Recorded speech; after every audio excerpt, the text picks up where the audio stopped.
A little introduction about me. My name is Esbjörn Hogmark. I was born not far from here, which is this part of Uppland, the province of Uppland, is the old center of the Nyckelharpa. It was played in this area for about 400 years.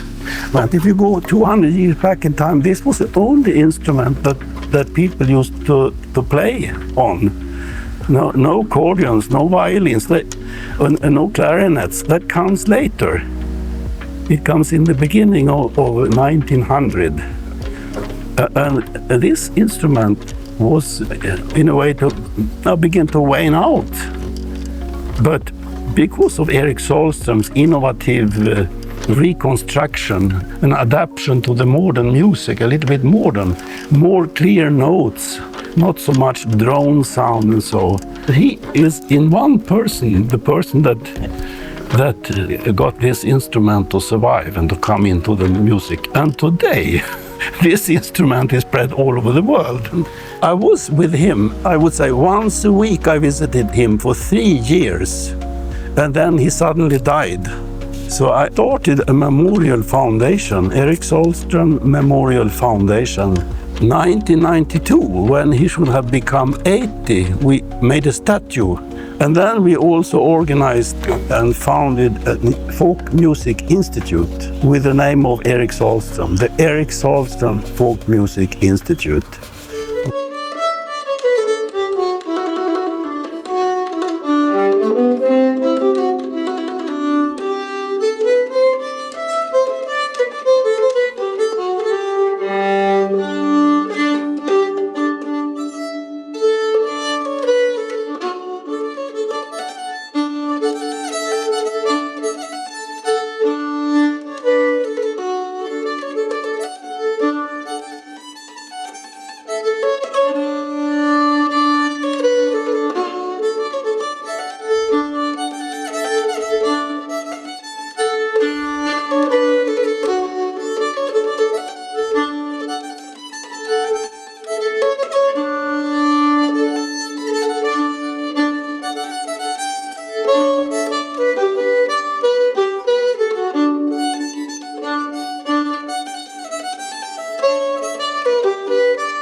We are going to see the workshop, the outdoor workshop. It's for making smaller pieces out of the bigger logs and planks and so. If you look there, you can see a stack of spruce wood. This is quite new, but it will be for old kind of instruments where we carve out the inner of the instrument. So this is quite new. We have to have it out and dry for a number of months and then we take it in. So if we go in here now,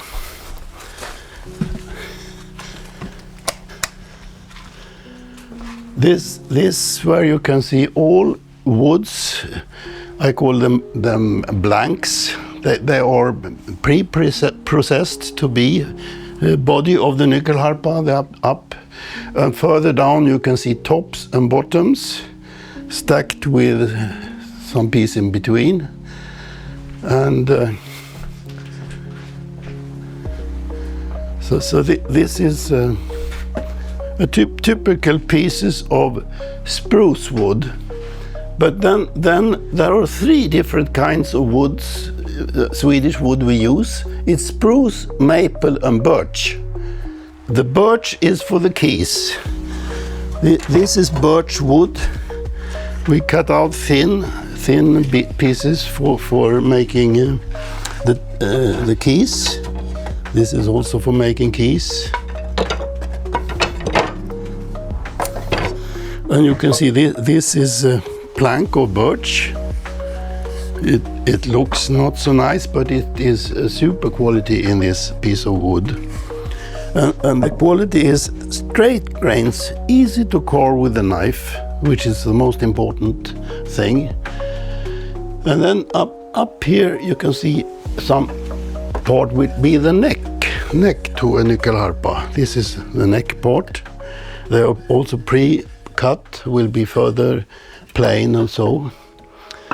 And there is a little end piece in the end of the instrument here, with the neck here, and then there are sides.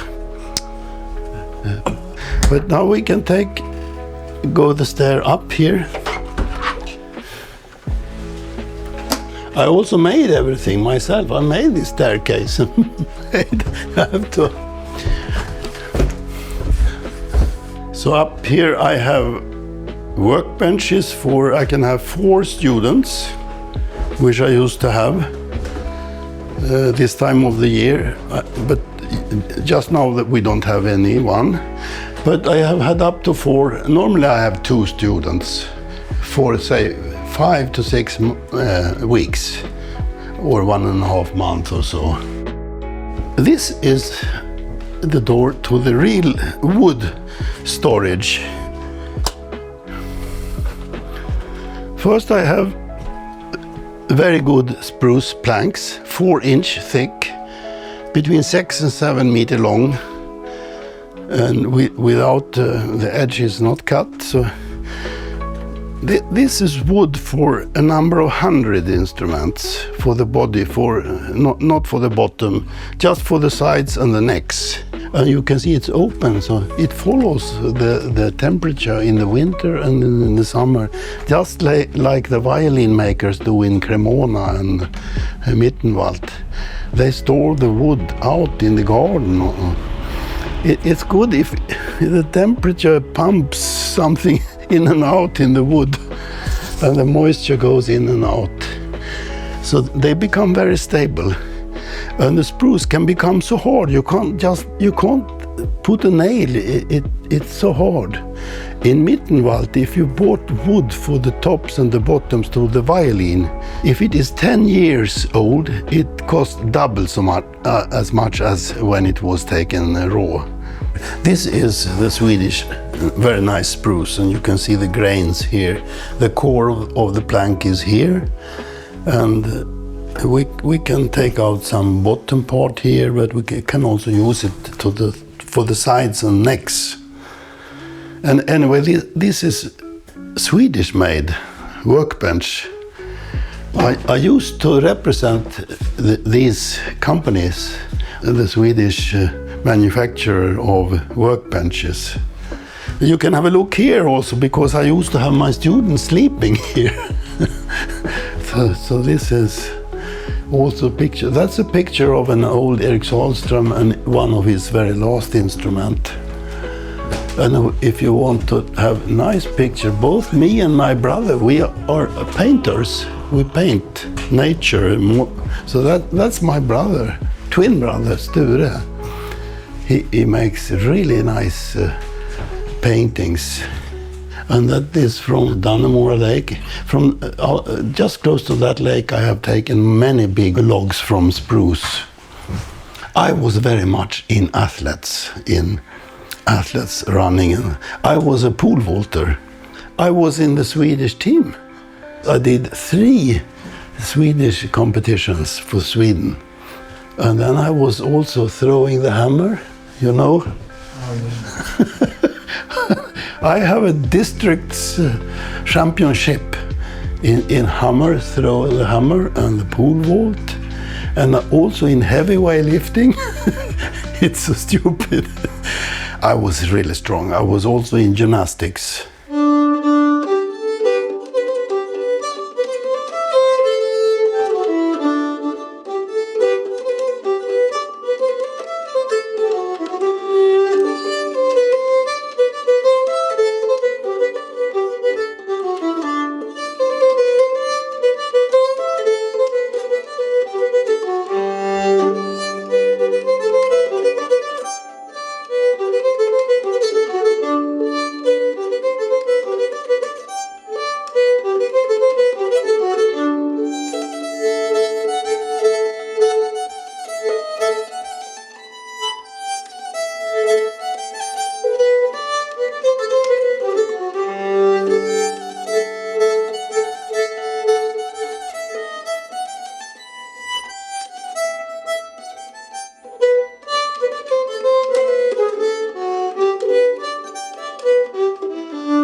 This is going to be my next Nyckelharpa. I call this as the body frame, which is 2 sides, 1 end piece and 1 neck piece. And I just draw the shape a little bit. And the next step now is to cut out, take this frame apart and cut the sides, and then there is a lot of extra work to be done. I take it apart now.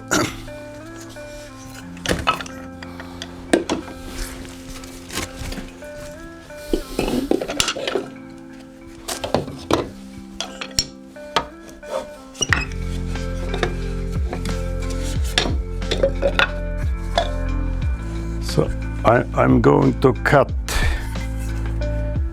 out the inner part, the inner side.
So next thing for me to do is to take away extra wood here and here to have the sides slanted a little bit.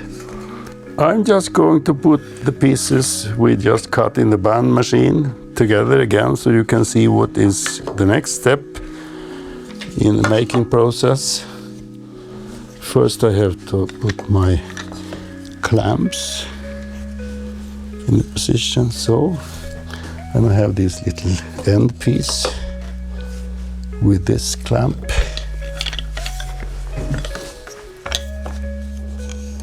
And I press them down. Yeah, it's good. So, and when I turn it around, you can see that there is wood I need to take away here, and also on this side. There are wood on 4 points, and also I need to clean this out, and also this curve here. I cut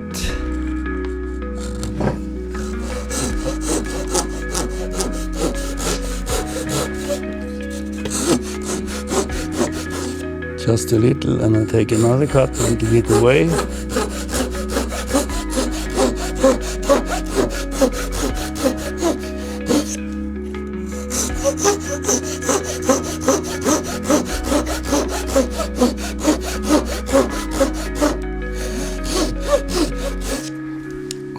I can either take the knife to just split away things like this.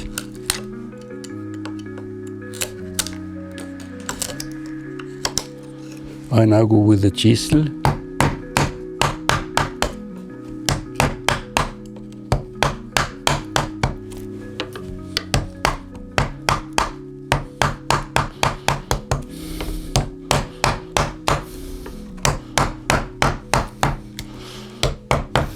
When I'm done like that, I go to my knife again, which is just a ordinary woodworking knife. I take both hands, steady grip. I twist the blade a little bit.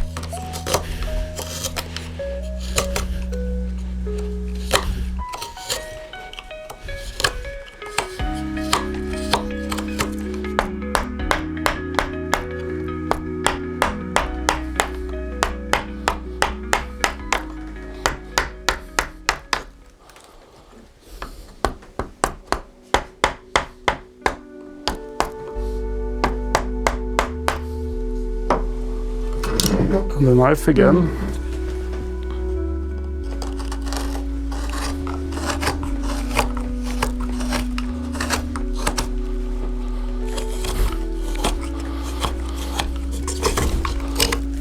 Yeah, that's it.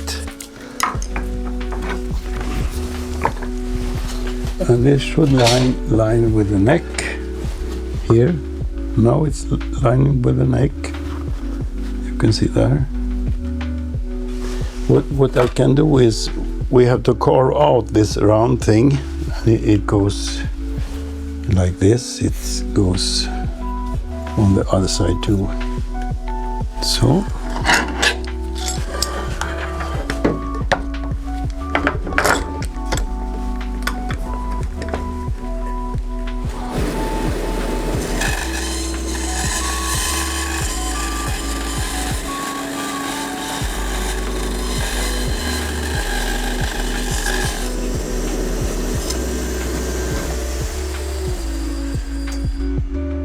Ja.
Yeah, you can see now that it's lining up very well now here and here also. And I think it's important to have, to think about all the details, all the corners and curves for the sound to really come inside this instrument and produce an even and a full volume of the sound. So you can see within 1 day I can make at least 5 of these kind of frames ready to be glued together. Before I put glue on here and clamp it, I have to finish a little bit more on the C-carve here. And then I was going to make bows. So this is a little bit formed of a number of thin layers. I think it's 8 to 10 layers, and it's different kinds of wood. I use maple. I think this is beech, and from this piece I cut out 5-6 bows, like this one.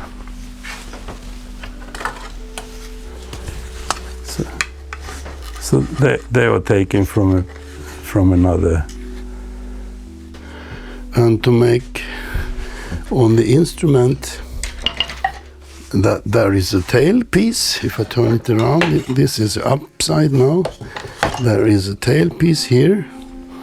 It's made out of a maple piece, like this. I rough cut this maple, and then different steps. This is next step. It's cut out a little bit more, and then comes this step. I hollow out a little bit here, and I shape it a little bit. It's still a lot to do until it become like that. But this is basically how I make this. I also have a separate key box, a loose key box here.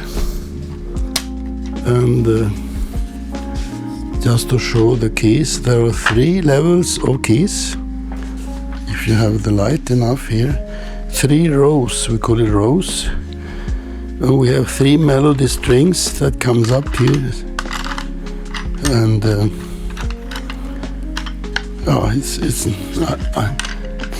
I will show how to make a key. Or first cut into these kind of planks. It's about 8 to 10 millimeter thick. And then we make stripes out.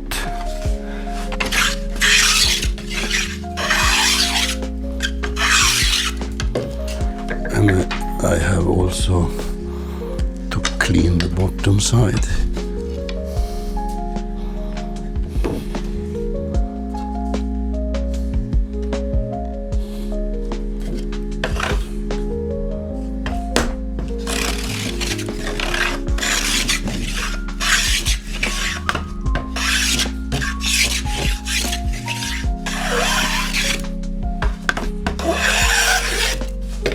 So I will make a Nyckelharpa key.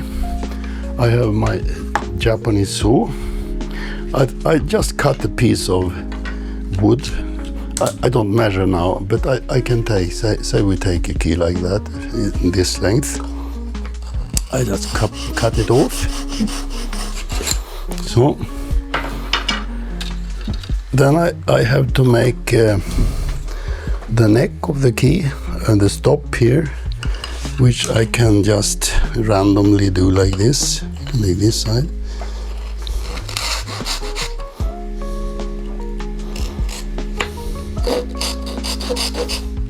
This, sometimes I use this when I have to do hundreds of these.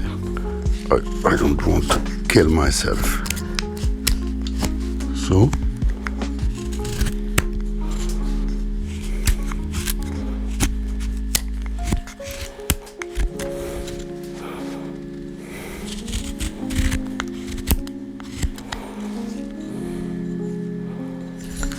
not something like that.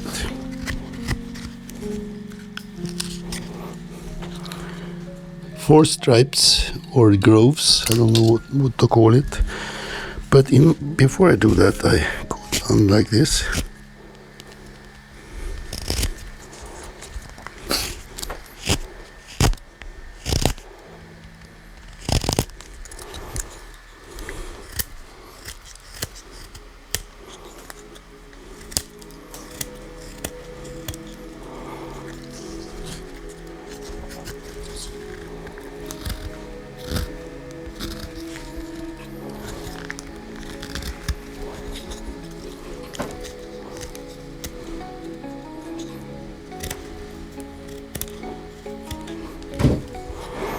And the final cut here.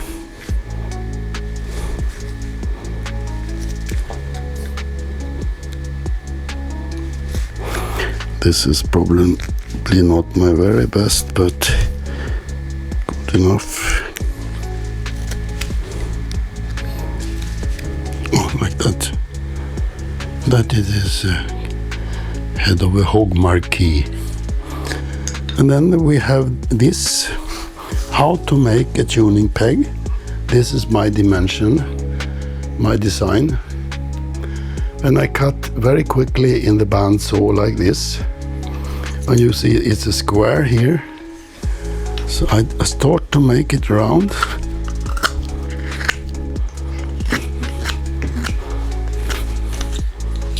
Just to peg reamer.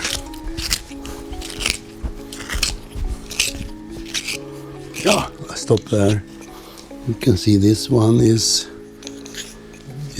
here, all the way there. Need to be a little bit more finalized. So this is how we make curved tops.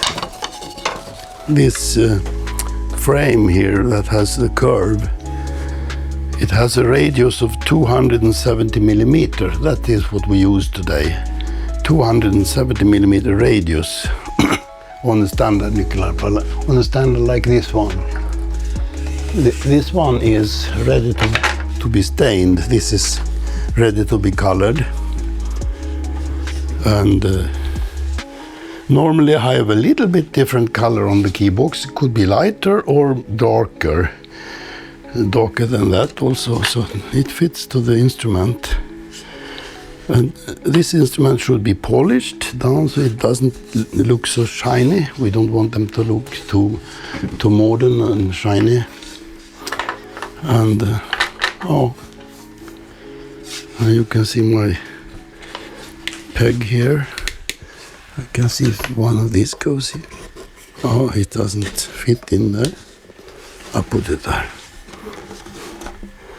So this is the next instrument to be ready, maybe within a month or so. It's more or less I can use this. This tail piece is ready to be mounted here. So it's just the key box and the tuning pegs that I need to finish.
This is an old instrument.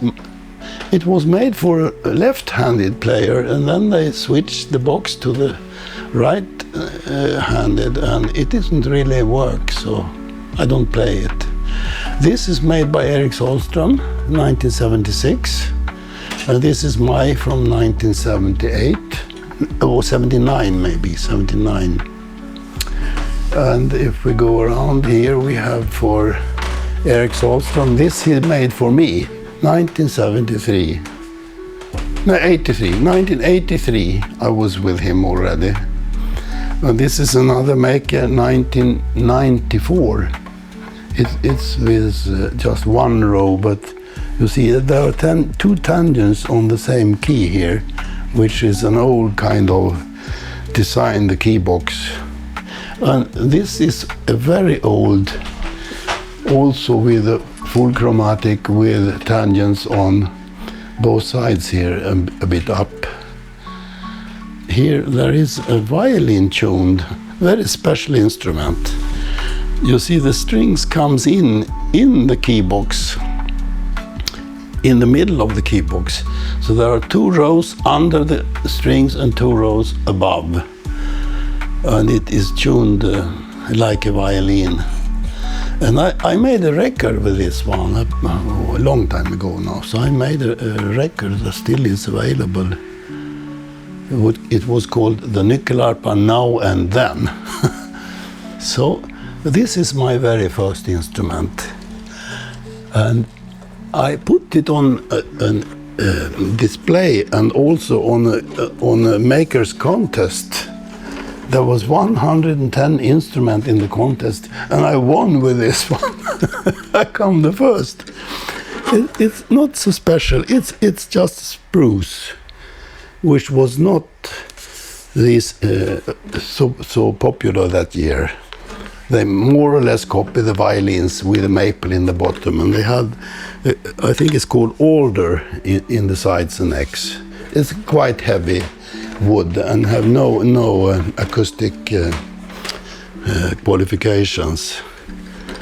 So this, I have played so much on this instrument myself, and my instrument today differ very little from this one.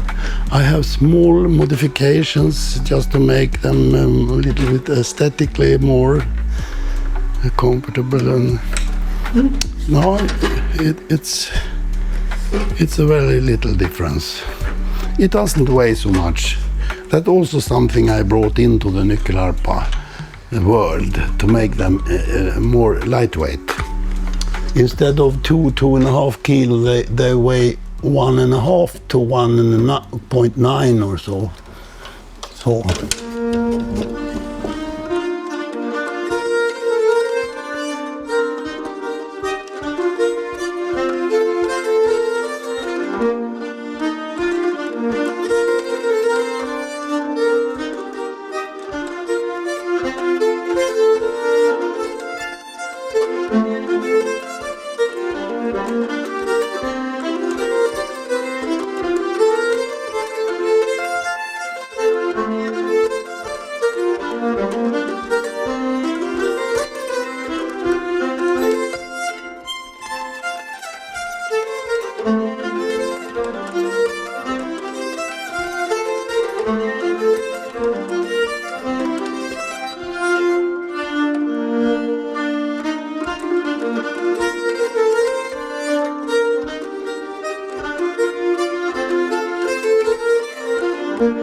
So this is my documentation of the Nyckelharpa. It's a kind of an encyclopedia, which means it covers very much of the instrument. It's very much about the making. So it's basically 3 departments. One start with a little bit history here, and also it's a lot of, but it ends with how to make the instrument, very much in detail. And in the very end of each chapter there are examples of how other makers make the instrument. Erik Sahlström here, his brother Sture, and so on. This is my instrument, and then other instruments. So I don't want people to say that you have done only your instruments in this book. But they have to choose by themselves what kind of instrument, what kind of ornaments and designs, different features they want to copy. So it's fully free to copy, at least from my instrument. Many people copy my instruments today. Something that was very close to die out completely is now back, better than ever, more than ever. And we used to say that, what is it that is the character of the instrument that people like so much? Maybe it's the look of the instrument, this kind of a little bit complicated, aesthetically nice, colored and so on, complicated, and also the sound. It has a very special sound. It has long sound. Is prolonged by, we call them sympathetic strings. Every note has a sympathetic string. Has this.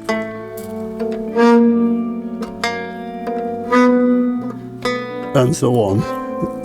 Every full note and half notes in one octave has a sympathetic string.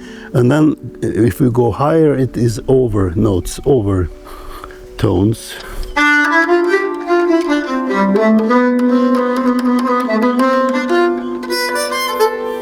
So